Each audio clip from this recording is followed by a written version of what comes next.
ராமராமா, ஞாயிற்றுக்கிழமை 21ஆம் தேதி, பராபவ வருஷம் ஆனி மாதம் 7ஆம் தேதி, சப்தமி திதி, பூர்வ பல்குனி நட்சத்திரம் மதியம் 3 மணி 21 நிமிஷம் வரை, பின்பு உத்தர பல்குனி, சித்தி யோகா கரஜ கரணம்.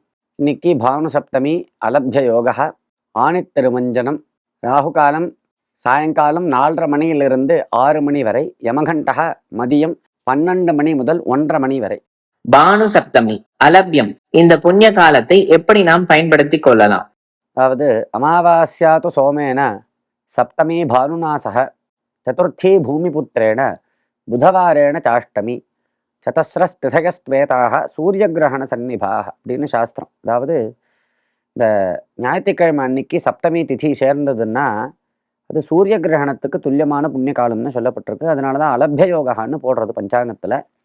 சூரிய கிரகணமானது நமக்கு கொஞ்ச நேரம் தான் கிடைக்கும். அதுவும் இந்த வருஷம் முழுக்க கிரகணமே இல்லை, பராபவ வருஷத்தில். அவ்வளோ தௌர்பாகியம். இப்படி இருக்கிறச்ச சூரிய கிரகணத்துக்கு சமானமான புண்ணிய காலம்னு சொல்லப்படக்கூடியதான இந்த பானு சப்தமி புண்ணிய காலம், இதை நாம் உபயோகப்படுத்திக்கணும். அதிக தானங்கள் பண்ணணும், ஜபங்கள் பண்ணணும், ஸ்நானங்கள் பண்ணணும். இப்படி எல்லாம் பண்ணினா நமக்கு பல மடங்கு 10 மடங்கு அதிகமாக பலன் கிடைக்கிறது அப்படின்னு சாஸ்திரம் சொல்கிறது. ராமரா.